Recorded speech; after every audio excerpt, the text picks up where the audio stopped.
Mesdames et messieurs, bonsoir et merci d'être avec nous pour suivre ce journal. Le président national du parti nigérien pour le socialisme et la démocratie, PNDS Tarayya, M. Bazoum Mohamed est à Zender depuis ce matin. Il est venu à Zender dans le cadre d'une tournée qu'il effectuera dans la région. Il était accueilli ce matin à l'aéroport international de Zender par une foule nombreuse formée des militants et militantes du Parti Rose, les associations de la jeunesse, les commerçants et même les étudiants.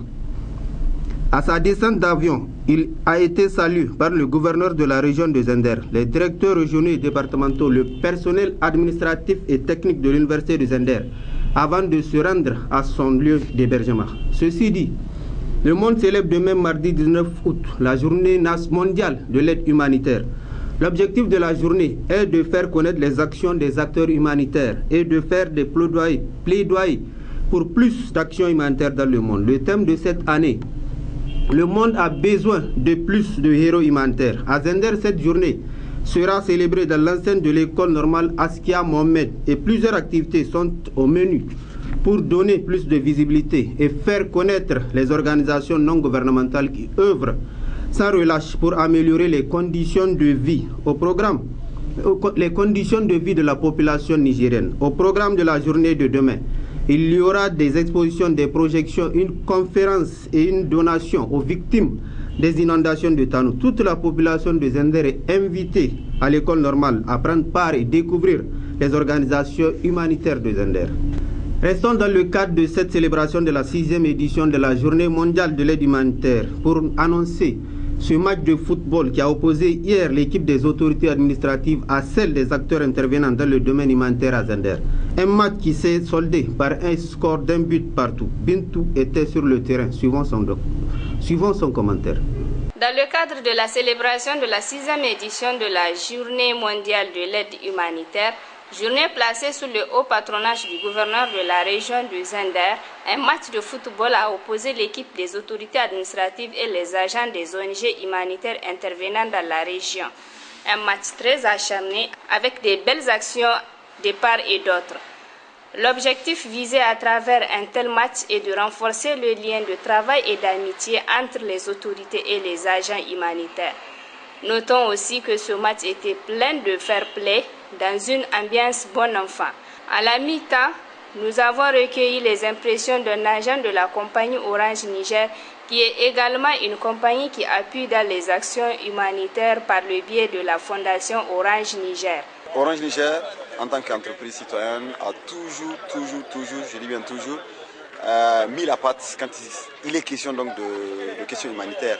Alors aujourd'hui, nous sommes ici dans le cadre de la journée mondiale de l'aide humanitaire, une journée que nous avons déjà sponsorisée l'année passée et cette fois, nous remettons la même chose pour être non seulement avec l'ensemble des ONG et projets qui sont dans l'humanitaire, mais aussi avec les autorités de Zender, en premier lieu le gouverneur donc, de la région de Zender et le maire central. Notre slogan que tout le monde a retenu, c'est que la vie change avec Orange. Alors quand nous parlons de la vie, il n'est pas seulement question de vivre, de danser, de sauter, de faire du ballon. La vie, c'est d'un point de vue global. Voilà pourquoi dans les domaines du sport, nous sommes présents. Voilà pourquoi nous sommes sur le stade régional de Zender. Mais surtout, dans l'humanitaire, nous sommes aussi présents. Alors aujourd'hui, l'objectif pour nous, c'est de faire une pierre de coups, d'être des humanitaires, mais aussi être les premiers supporters incontestés du football nigérien. Ce match était terminé par un score nul, 1-1 partout, et mérite d'être fini dans les bonnes conditions. Suite de cette édition, le virus Ebola, vecteur d'une maladie dangereuse, cause la désolation dans plusieurs pays de l'Afrique de l'Ouest. Beaucoup de pays ont pris des précautions pour sécuriser leurs frontières et empêcher la progression du virus. Les usagers de la route demandent à l'État nigérien d'étendre à toutes les frontières les mesures prises, suivant à cet effet le secrétaire général des transporteurs de la gare routière de Zender. Pour le moment, l'État nigérien jusqu'à présent n'a pas vraiment pris les dispositions nécessaires pour qu'il puisse combattre, pour qu'il puisse contrôler les gens qui vont rentrer dans ce pays. Nous, ce que nous demandons à l'État nigérien de prendre les dispositions nécessaires. Quels sont les besoins? Dans un premier temps, il faut informer et sensibiliser les gens de l'évolution de cette maladie et de comment est cette maladie. Ça, c'est un.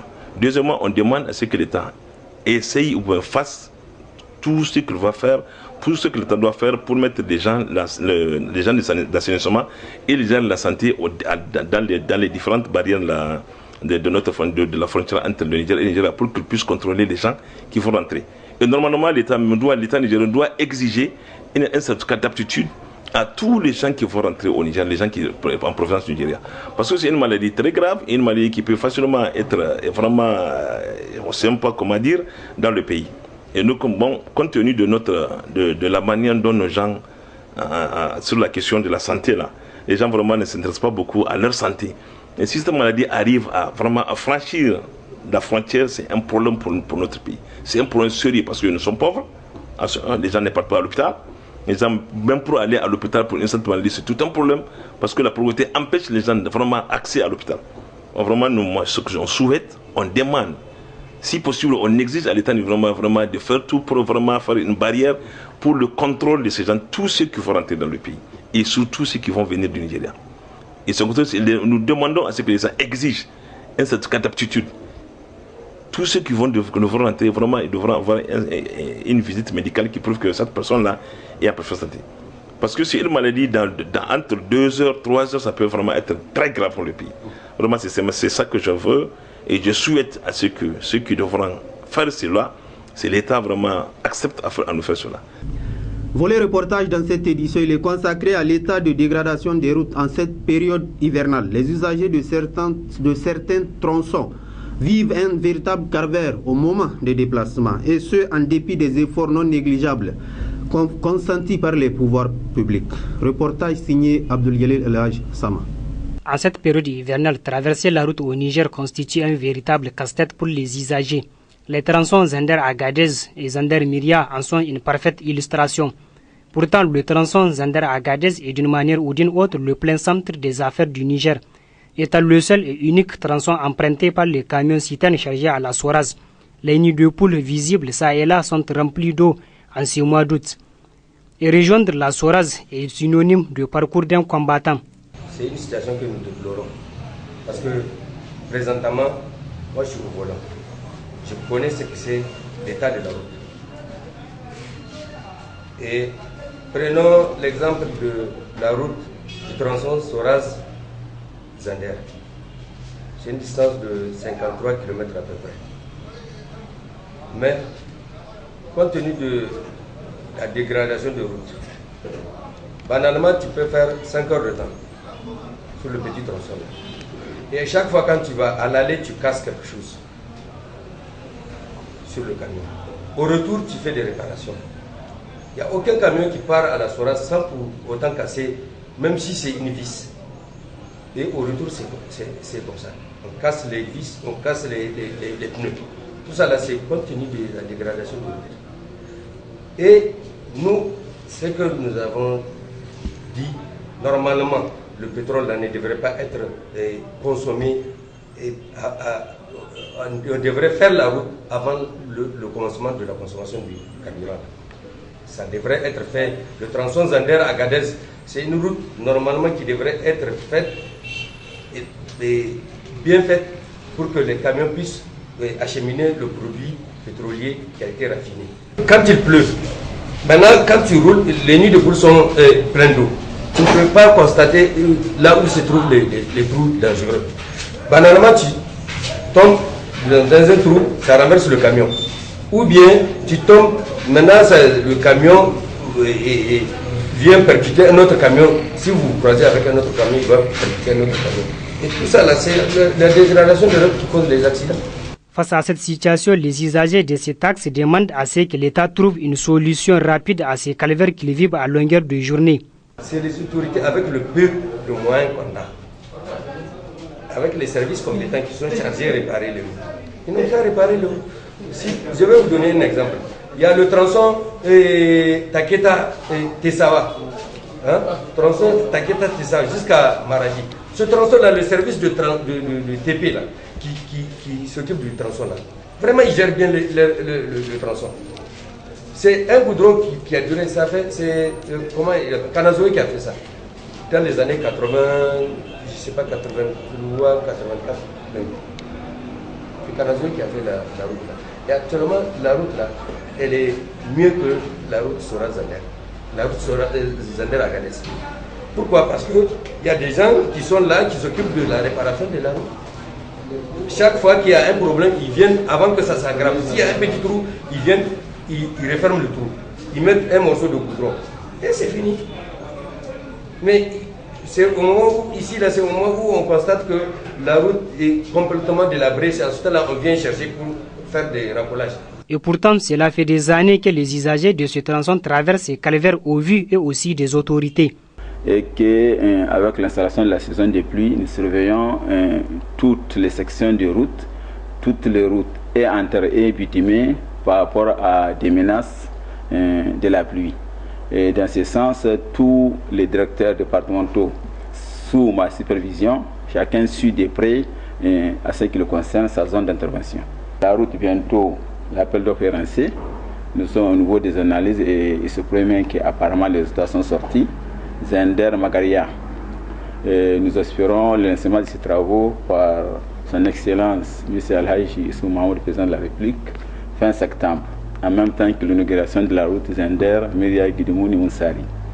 À part ça, il y a les travaux que certainement beaucoup de gens de Zender attendaient, de la route Zender avec une Birgi et la construction d'un motel avec une Birgi de 350 chambres et un parking de 25 hectares par l'entreprise Ramata. Apparemment, vous, en tant que journaliste, vous le savez certainement avant moi, l'entreprise est ici au niveau des Zender. Nous sommes en train de s'installer dans ce sens. Il y a maintenant nos travaux courants. On appelle les travaux courants, c'est les travaux d'entretien qu'on fait au niveau de la région des Zender, comme les autres régions aussi. Par rapport à la CAFER, nous avons lancé un premier appel d'offres, nous avons eu 5 lots et que les entreprises sont en train de travailler sur les différentes routes que les travaux ont été prévus. Et en attendant le lancement de ces travaux, la population, elle, continue à vivre ces calvaires. L'actualité internationale, en bref, nous amène tout d'abord en Irak. Aux États-Unis, la mort du jeune homme de 18 ans continue de susciter des manifestations à Ferguson. La bande de Gaza, avec le déploiement de l'armée israélienne, pas de cessez-le-feu en Ukraine. Les discussions entre Russes et Ukrainiens, qualifiées de difficiles par le chef de la diplomatie allemande. Fin ce lundi de la visite du pape en Corée du Sud. Elle aura duré 5 jours. L'actualité, en bref, c'est un document signé TV5 Monde. C'est ce qu'affirme un responsable du parti kurde irakien. Le barrage de Mossoul était aux mains des djihadistes sunnites depuis le 7 août dernier. L'offensive pour le reprendre avait été lancée samedi avec l'aide de l'aviation américaine. Les combattants de l'État islamique sont aussi attaqués dans l'ouest du pays où ils font face à des tribus elles-mêmes sunnites. La petite ville de Ferguson aux États-Unis toujours sous haute tension. Pour la deuxième nuit consécutive, la police impose un couvre-feu nocturne. Malgré cela, des heurts ont éclaté entre forces de l'ordre et manifestants. Des violences qui durent maintenant depuis plus d'une semaine et qui ont pour origine le meurtre d'un jeune noir par un policier blanc dans des circonstances controversées. Et les résultats d'une nouvelle autopsie ne sont pas pour apaiser les esprits. Réalisée à la demande de la famille de la victime, elle révèle que Michael Brown, 18 ans, aurait reçu 6 balles, dont 2 en pleine tête. Les troupes israéliennes se déploient à la frontière avec la bande de Gaza alors que la trêve de 5 jours expire théoriquement ce soir. Au Caire, les discussions indirectes entre Israéliens et Palestiniens se poursuivent, mais pour l'heure, aucune prolongation du cessez-le-feu n'est envisagée. Pas de cessez-le-feu non plus en Ukraine. Le chef de la diplomatie allemande a qualifié de difficiles les discussions qui se sont déroulées hier à Berlin entre les ministres allemands, russes, ukrainiens et français des Affaires étrangères. En effet, aucune annonce concrète n'a été faite à l'issue de cette rencontre. Et sur le terrain, les combats se poursuivent dans l'est de l'Ukraine entre l'armée et les séparatistes. À Donetsk, 10 civils ont été tués en 24 heures. Le pape François achève ce lundi sa visite en Corée du Sud. Elle aura duré 5 jours. Pour clôturer son voyage, il a célébré une messe pour la paix et la réconciliation, une occasion pour lancer un message fort aux Coréens du Nord et du Sud. Tous les Coréens sont frères et sœurs, membres d'une unique famille et d'un unique peuple. C'est avec ces mots que le Saint-Père s'est adressé aux frères ennemis. Mesdames et messieurs, c'est ici que se referme ce journal. Merci de l'avoir suivi. Restez fidèles à votre télé de proximité.